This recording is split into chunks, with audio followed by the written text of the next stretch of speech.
Hey everybody, welcome to this Xbox Life episode number 514, titled Inside Anthem. My name is Rob. I'm your host for today. I'm also known as Presar on Xbox Live. Welcome to the show. So glad that you're joining me for yet another episode. This is the show about the Xbox, gaming, anything else that we want to talk about on the show, but usually gaming related, of course. And just want to mention a couple quick things here before we get rolling.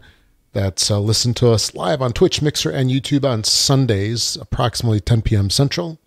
We will be changing. I know I've been talking about this for a while, but we will be changing the recording time up a little earlier and then possibly into another day in the week.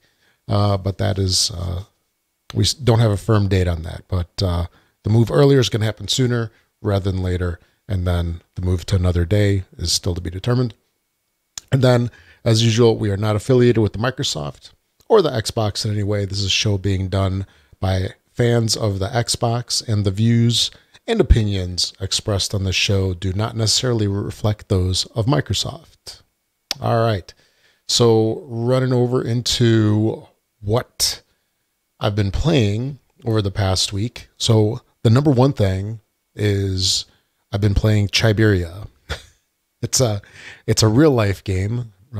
It's not virtual, but we had a pretty bad cold spell here in Chicago over the past week where we hit the minus 20s. That's not wind chill. That's the regular temperature. It stunk. I mean, what can I say? We don't hit that low very often. We're in, like every year, we usually go to, let's say, minus 5, minus 10 tops or so. But yeah, it was pretty nasty, actually. Everything in my garage froze, I found out. So I need to figure out what I'm going to do about insulation later on in the year to not have that happen again. But yeah, inside my garage, it was 16 degrees when I measured it the one day. And that's when it was starting to warm up a little bit. But, and it's an attached garage. So the inside of the house was pretty darn good. But, yeah, it was quite an experience. The media hyped it up a lot. It wasn't too bad, but, you know, at Chicago, we're used to the weather, sort of. And thankfully, it was only for one day. And then, like 3 days later, the temperature went up like 60 or more degrees. Because like today was in the mid 40s, and this was Sunday. So that was an interesting experience. And then this weekend, the Anthem demo came back out. Actually, so the VIP demo was last week. And then this week was the regular demo for everybody. And hi there to Bumblewoot and Lethal Migraine. I'm having a little trouble reading my screen here. It's got this bright light behind me, or behind the screen here. Yeah, Lethal Migraine says it's minus 33. Actual temp Tuesday and Wednesday. Wow. I'm just glad we don't have that very often. Definitely. And like I just said, minus 33, then probably like 60, 70 degree swing over a couple of days. But anyway, with Anthem, we had the VIP demo last week, which I had lots of trouble with. So much trouble. I couldn't get it working, at least to get into the game. It kept pausing.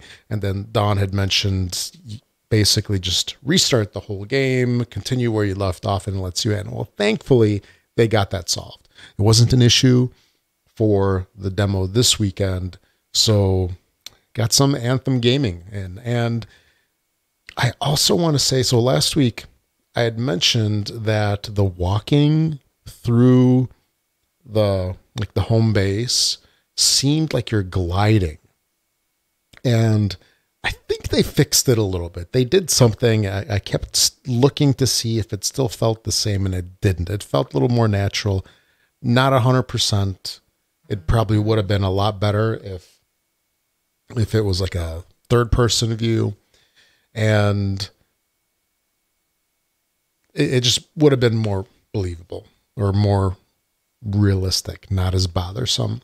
But the game itself was pretty interesting. The storyline was kind of cool. They throw a little bit of humor into there. You're fetching some stuff for this guy Matthias. This manifold kind of splits them into three people, and then you got like the analytic, you got the angry, emotional guy, and then you got like the nice guy, and that was kind of interesting. And I sort of wish it was a little bit longer, but I guess that's what we've got the full game for. But the flying was pretty cool. It was a little annoying, just seemed to overheat a lot, but I guess that's part of the game because otherwise people just fly around all the time. But it's cool that you can go into water. Sometimes with the shootouts, I don't know if it's just the graphics or just me or just the lighting in the room where I was playing, but it seemed like very busy and was sometimes hard to see what was what. You could see that you're shooting at something. There's a target down there, but you really can't see it, and you're relying on stuff to just line up. But I'm sure that's something that kind of goes away once you get used to it. But the graphics are pretty cool. I'm really looking forward to seeing what the full game is like. So what we've got, I think the 22nd is when it comes out, if I remember correctly. So it's the week after Crackdown. So Friday the 22nd. Oh wow, that's the third Friday. So we've got less than 3 full weeks before it releases. So looking forward to that one. And then Lethal Migraine says, I will use my EA Access time. Hopefully the actual game is decent because so far it's a hard pass. Wow. Yeah, we'll see if the game actually has substance. And there's some joking around going on in the forums. And I don't remember if it was the Horrible Gamers or if it was the TXL, the forums on Facebook. But we're basically saying, yeah, just wait a couple weeks. It'll be half price. And then, I don't know. Hopefully it won't go down to Assassin's Creed Unity levels where it's on CD keys in a couple months for like $1.25. But we shall see. We'll see how it goes. Then I've also played my usual jam, some Fortnite Save the World. The Battle Pass is winding up. The season's winding up. And then also the Frost Night event is starting to wind up. We made some couple changes here with the release of version 7.3. And looking forward to seeing what the next season is all about. Oh, and then there's the calendar. What is it? I forgot what it's called. The Chinese lunar calendar, I believe. So it's Year of the Pig coming up here. So there's an event coming up for that. And then been playing some Clash Royale as usual. Got to talk about my favorite game. And they had this crazy tournament where it was basically a touchdown tournament where it's kind of like football, where you're looking to have your guy run across the field and make it to the opposite end and not get blown up or distracted and all that good stuff. And it was an easy 8 gold chests. It was a draft game, touchdown, but it was pretty cool that you could just keep playing at it until you got your victory. If you persisted, 8 chests, and then 2,019 gold is what you got. And then I also started up on a new game. This is a mobile game called Star Trek Fleet Commander. It's been out for a while. I haven't tried it up until recently, and it's pretty fun. They created a Justice Clan. I don't know. It's not a clan. I forgot what they're called. But JC is our little tag, and then Justice Clan is the name. So if you're interested in trying it out, you can join the group. So we've got Justice Clan on Clash Royale, on Brawl Stars, and on Fleet Commander, or Star Trek Fleet Commander. But yeah, that's really about it. I wanted to get some time in with Wargroove because that just came out, but it wasn't in the cards with everything that was going on. And I'm looking forward to probably giving it a shot maybe tomorrow or Tuesday if I have some time. So that was the game that was very much like Advance Wars back in the Nintendo. So we'll see if it's good or if it disappoints. I don't know. But I have high hopes. But I've had high hopes for other games as well, like Below, and those didn't really pan out for me. Alrighty. Anyway, real quick, if you'd like to support the show, one great way to do it is on Patreon. You can find that at thisxboxlife.com/Patreon. And, it's not required, but definitely if you get benefits out of the show, you want to say thanks for everything that we've done over the years, you can support us with as little as like $1 a month. Whatever you'd like to contribute, that helps defray our server costs and all that other good stuff and equipment and all that fun stuff. Also, you can leave us a tip at thisxboxlife.com/donate, and then subscribe to the channel on Twitch, Mixer, and YouTube. And I did verify it is working on YouTube. Yay. Finally, after all this time, we got YouTube going. Now I just need to remember that once the show finishes, I need to actually make that recording public. I forgot to do that last week. But anyway, on to the topics for the show. Got a couple of things. First off, I thought this one was pretty darn interesting, and that's there's going to be some changes supposedly to Xbox Live. And what does that mean? Well, it looks like Xbox Live, according to some stuff that was seen on the schedule at the Game Developer Conference that's coming up here soon in the next couple weeks, Microsoft has a session titled, where was it? It was called Xbox Live, Growing and Engaging Your Gaming Community Across iOS, Android, Switch, Xbox, and PC. So that's really interesting. It's going to be presented by the Xbox Principal Program Manager, Jeffrey Shee, and Xbox Software Engineer, Ramsey Cotter. If I said that right. So that's kind of interesting. So what exactly does that mean? We already have a little bit of support, on Windows and so Windows PC and Xbox, where there's a little bit of not cross play, but you can, if like, what's that? There's a solitaire game, for example, and a couple other things where if you play them on your PC, you can get achievements and such. Well, it looks like they're going to spread that to other systems, except one. I left one out of that list, apparently. Well, I didn't leave it out. They did. So we're looking at Xbox One, PC, Android. So that's phones, tablets, iOS, phones, tablets, and Nintendo Switch, which is pretty darn cool. So maybe one day it'll go to PS4. Fat chance, probably. But, that's pretty cool. So as we play across all the different systems, because, I've got a Switch, I've got Windows, Android. I don't have a PS4, unfortunately. But, as we play across the different systems, you can get gamer score. You can, get all the benefits of Xbox Live. So that's pretty cool. And we'll have to see what they have announced for us. Or actually not for us, for the game developers, and we'll benefit from it. So that's coming up at the GDC, Game Developers Conference. All right. Moving on along. Just wanted to make a quick announcement. If you haven't heard, and I'm sure a lot of folks already have, there's going to be a brand new Inside Xbox on Tuesday. That's the 5th of February, I believe. Yeah.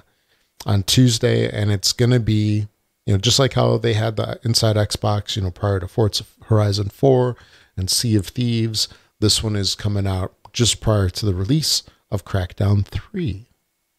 Because Crackdown 3 is coming out, in 2 weeks? Not this Friday, but I believe it's next Friday, because I thought it's coming out on the 15th.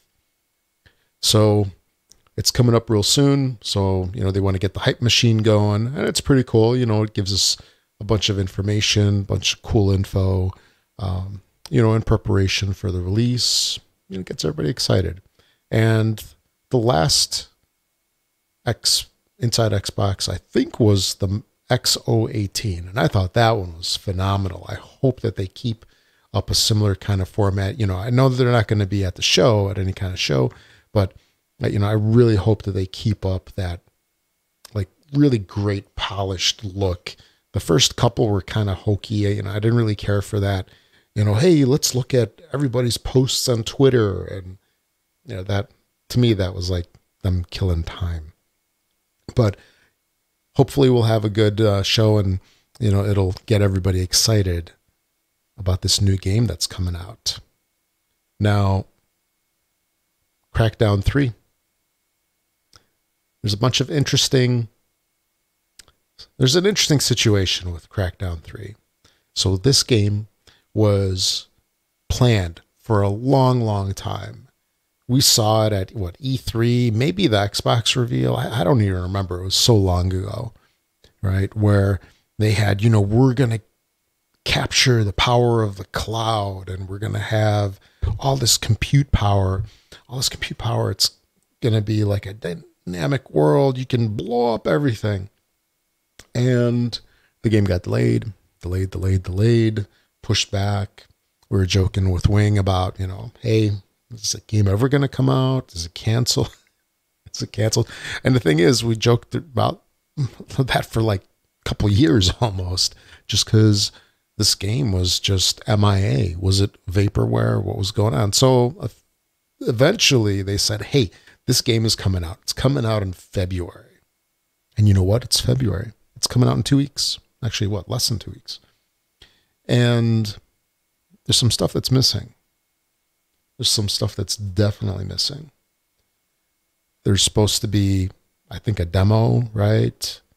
There's not a whole lot of gameplay that's out. We're 2 weeks out, and the game, at least for me, is still shrouded in a lot of mystery.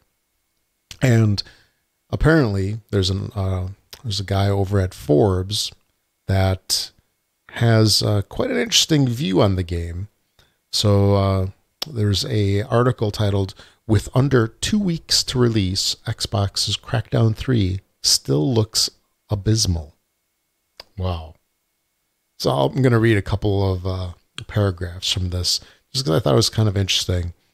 And he goes, "I'm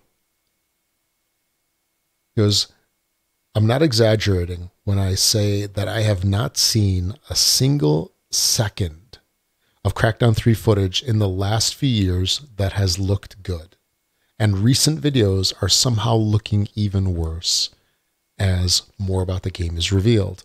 The latest bit of eye-poppingly bad gameplay on display is from Crackdown 3's multiplayer mode, the one which contains all of the cloud-based destruction, which was supposed to be a staple of the entire game, but was then relegated to multiplayer. And that in turn has turned the mode into something truly bizarre.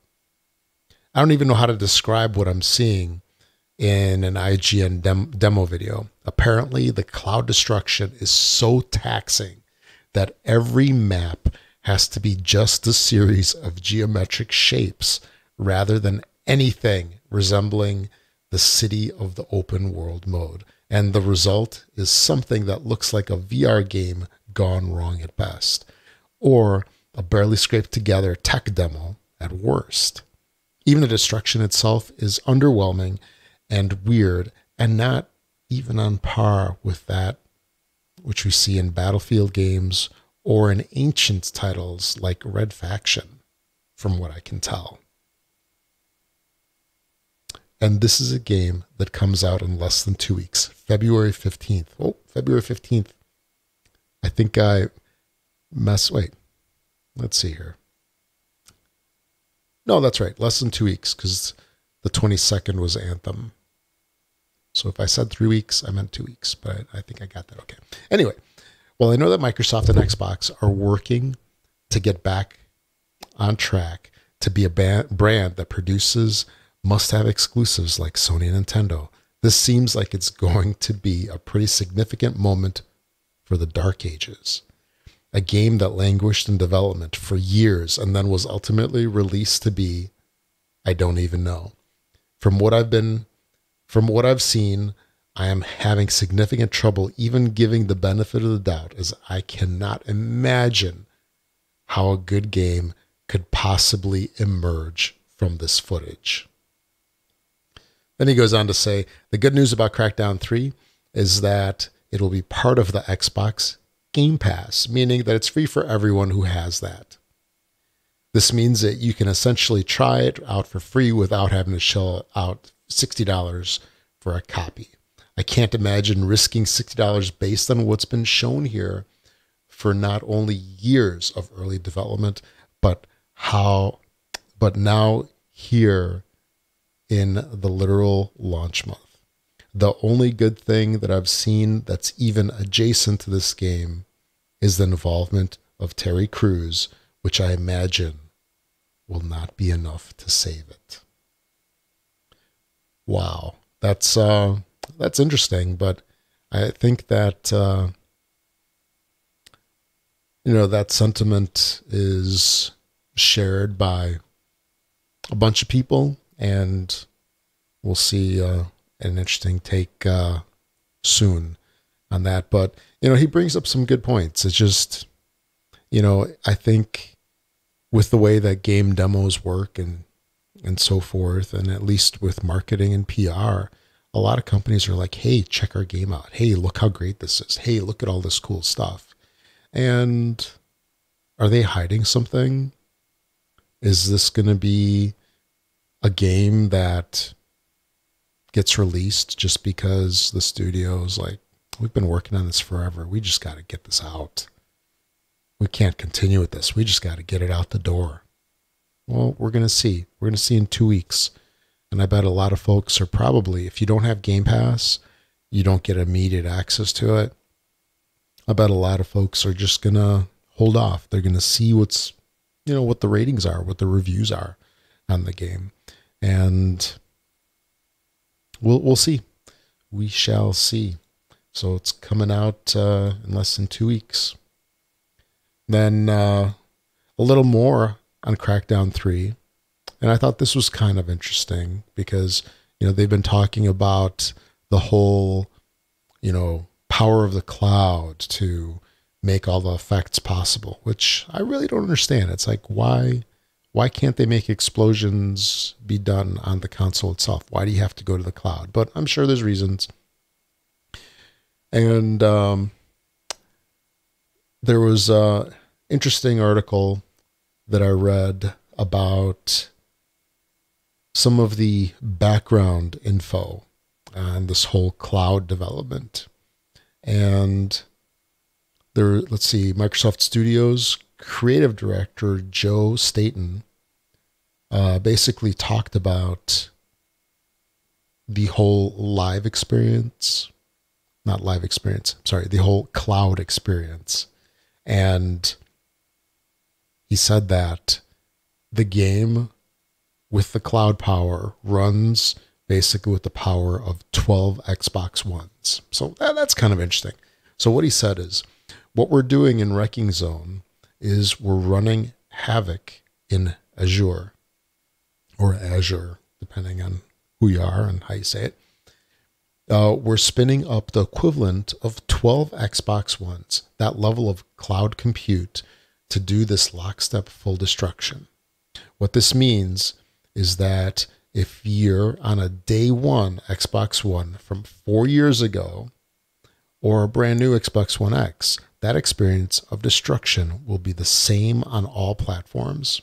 An Xbox One X will be rendering it in 4K, and an Xbox One will be in 1080p, or what have you, but a destructive chunk is a destructible chunk regardless of the platform. It's really nice. It means that even if I have an older piece of hardware, I'm not getting downgraded Wrecking Zone experience. And he also said that thanks to the cloud, There's no technical limits when it comes to the size of the mode's map. So this is pretty cool. Or the number of players that it could support. And that the 5 versus 5 basically was a simple design decision, not a limitation decision. Because there's some games where you're limited based, it's like, 10 versus 10, 16, 16, 64 people total in a map. We've heard those numbers before. But this was just basically a design decision for them.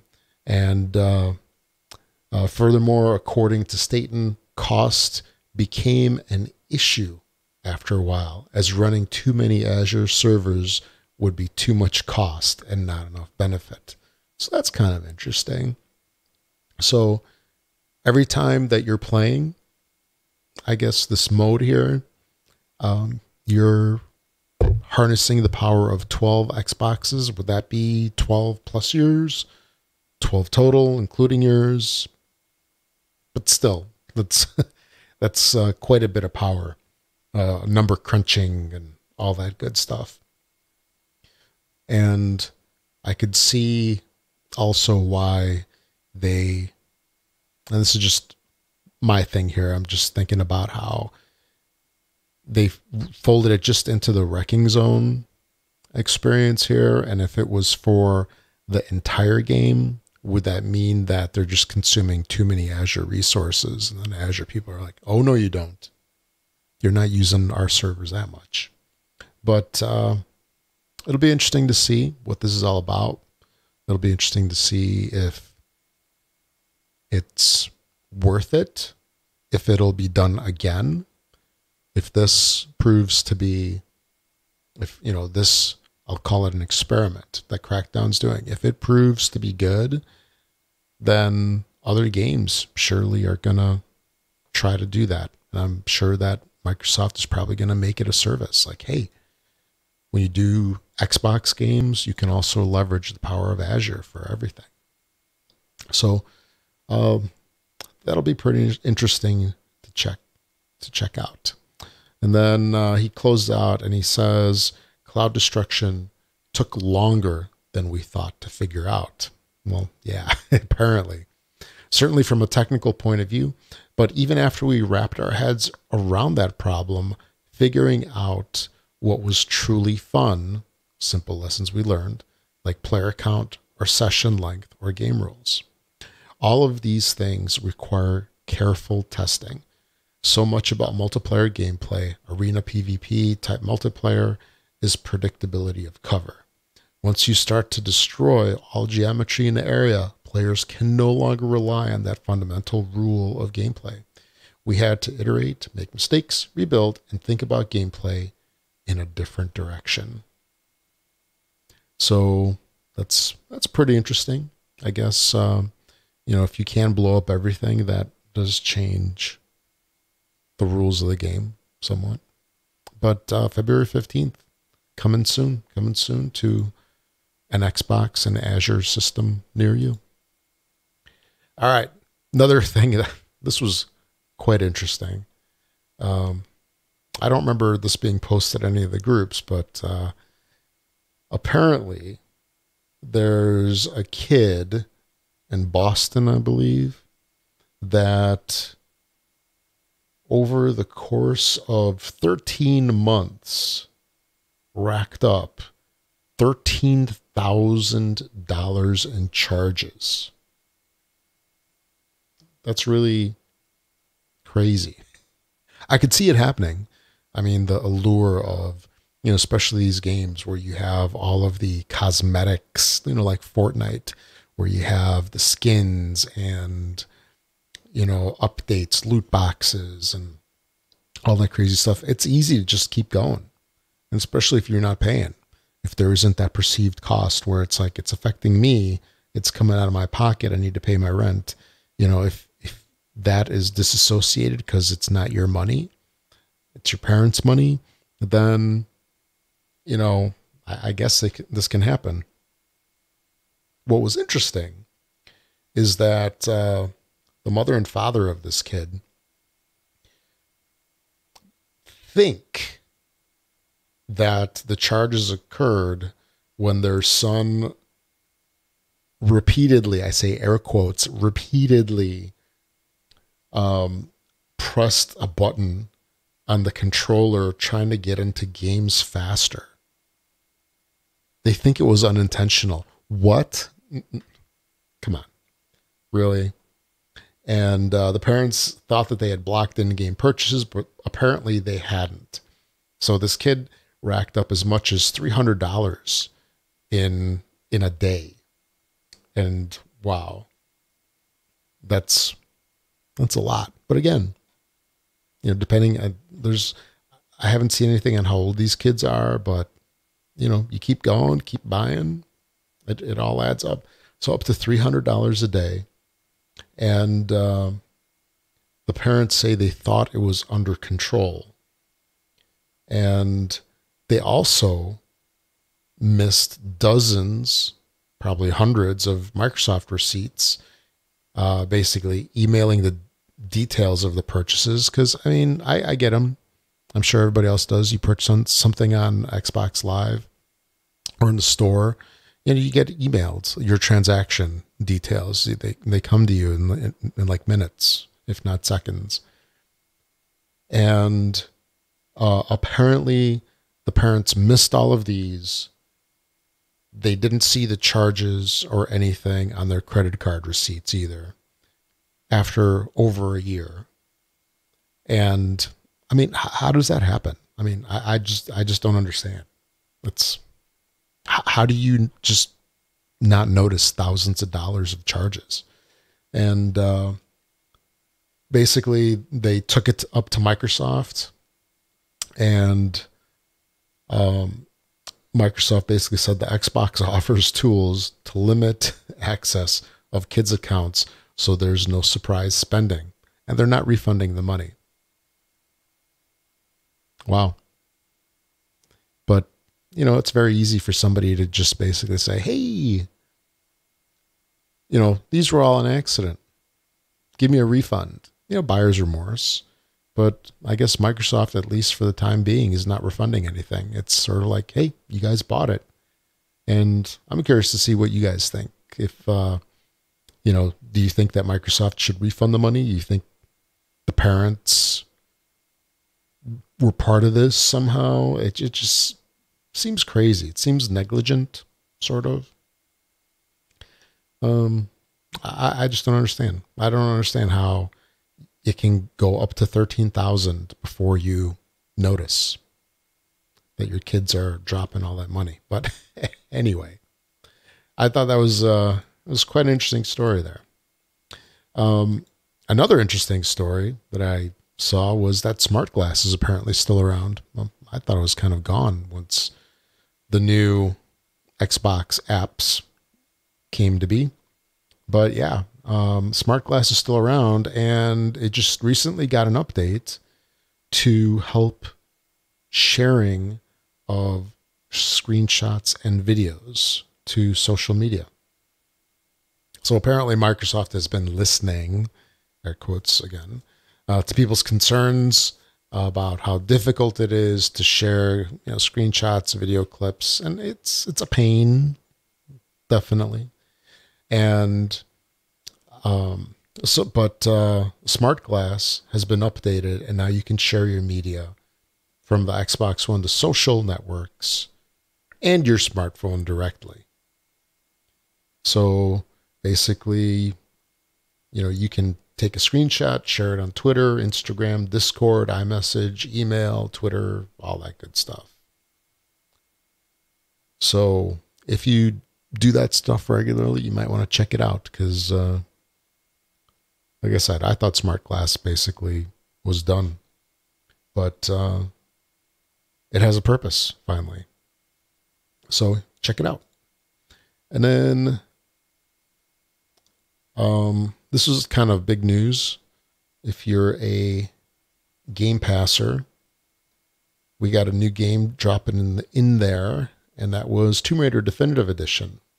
And I think a lot of folks can basically say this is probably one of the better Tomb Raider games that have been out in recent years. So this is the original Tomb Raider game that was HD definitive editioned for Xbox One, and not one of the two subsequent games.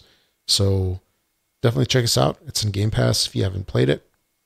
It's a good one. It's definitely a good one. And then this is the one that the movie was sort of based off of. The movie that came out, about a year or two ago. But yeah, check it out if you haven't done that yet. And then lastly, Battle Royale is the hot thing right now, at least for a little while longer, probably. And we'll see how long it lasts. But looks like there's a rumor going around that there's a new Battle Royale game through Titanfall coming out. It's called Apex Legends. And there's going to be an imminent announcement for it on Xbox One and PC as early as Monday, February 4th. They might announce it. So let's see here.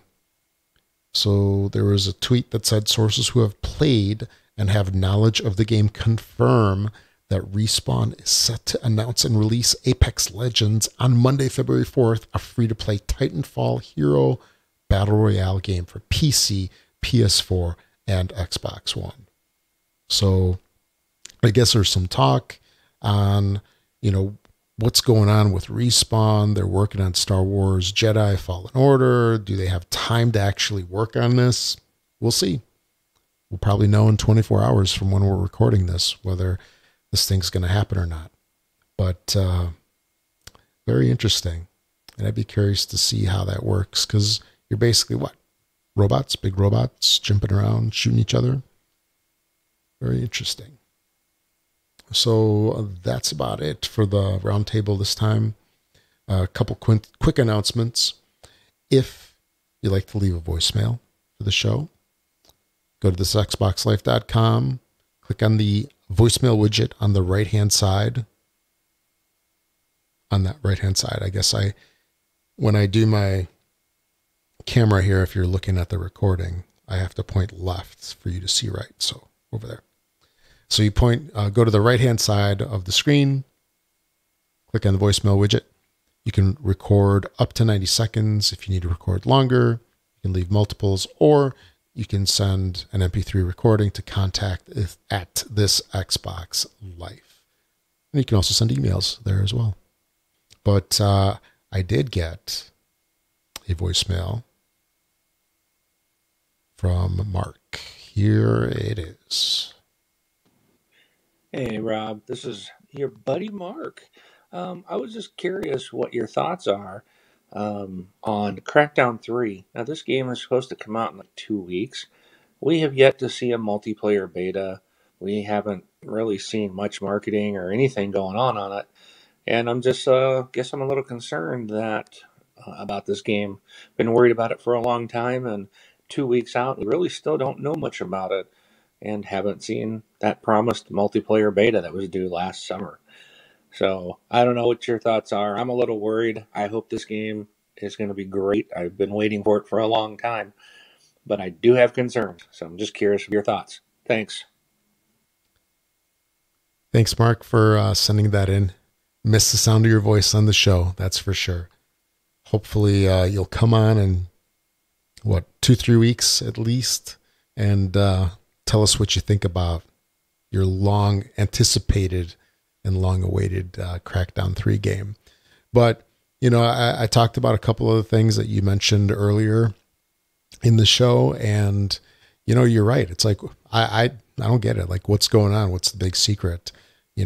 Are they just delaying things because they really don't have anything worthwhile to show? Or is it one of those things of where they just want to just have it come out and boom, it's there. It's everything that they promised, and it's amazing. And they didn't have any spoilers or anything. And we're going to see. It's like I said, it's really surprising that it's just been so quiet so far, and that, media outlets haven't gotten it for, already, and that they haven't posted, detailed playthroughs and reviews, and, it's suspicious. It's fishy, but, I'm hoping that, well, let me put it this way. I'm hoping, Mark, that it's the game that you wanted it to be and that we're just worried about nothing, and it's just how they decided to market it. But we'll know in less than 2 weeks what happened. Alrighty. And then we have a Twitter account. You can go to @thisxboxlife, or you can find it on our website, thisxboxlife.com/Twitter. And there's a closed Facebook group. And when I say closed, I don't mean that it is closed, but I mean that it is a closed group. It's an open closed group. And what a closed group basically means is that all the posts in there can only be seen by other members of the group. It's not open to everybody. So you have to ask for permission, answer the easy questions upon asking for permission there. Answer those. It should be simple to answer. Just put something. Don't be like those people that don't answer because you don't get in. You don't get access. But we just do that to keep the spammers out and only let the people in that really want to be in there.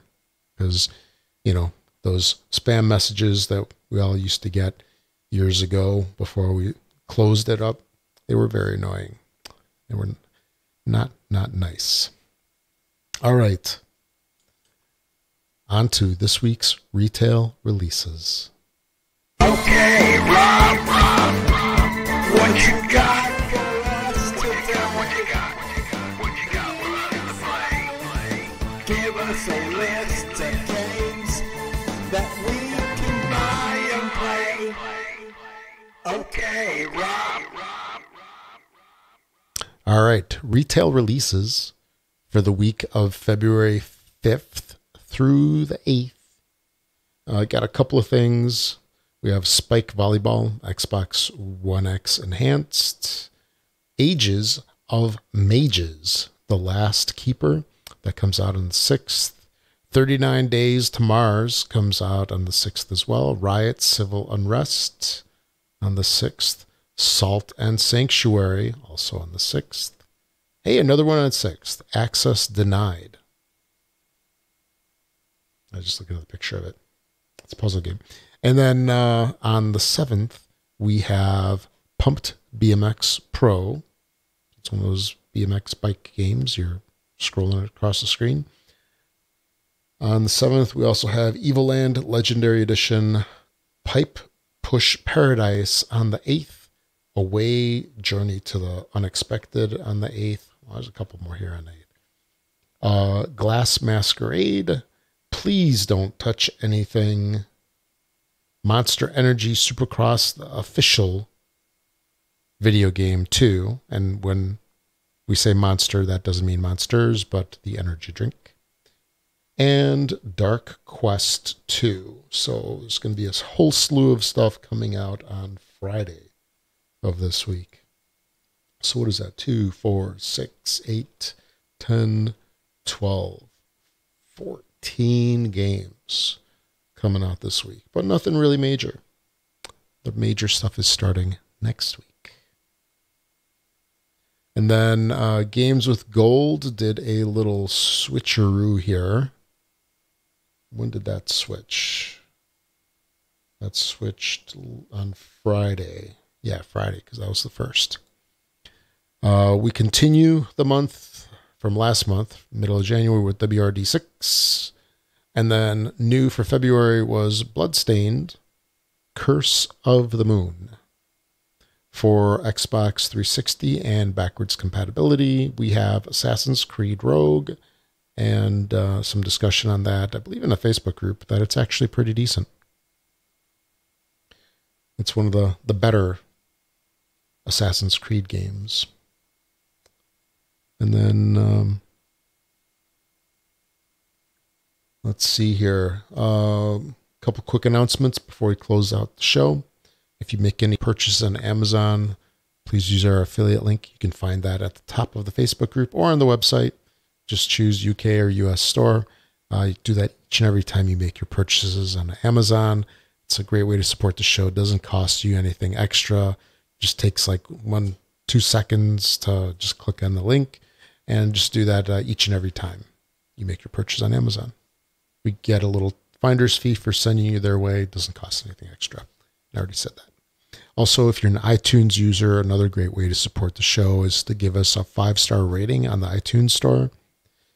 The more people the more 5-star ratings that we get, the more we get boosted in the rankings over there, the more people can find out about the show, grow the community.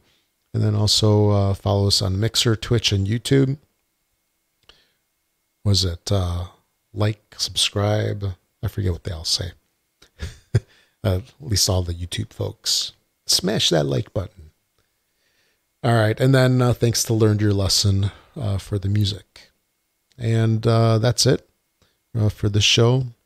All right, folks. My name is Rob, also known as Presar. Thanks for joining me yet again for another episode of This Xbox Life. And we'll catch you all next week.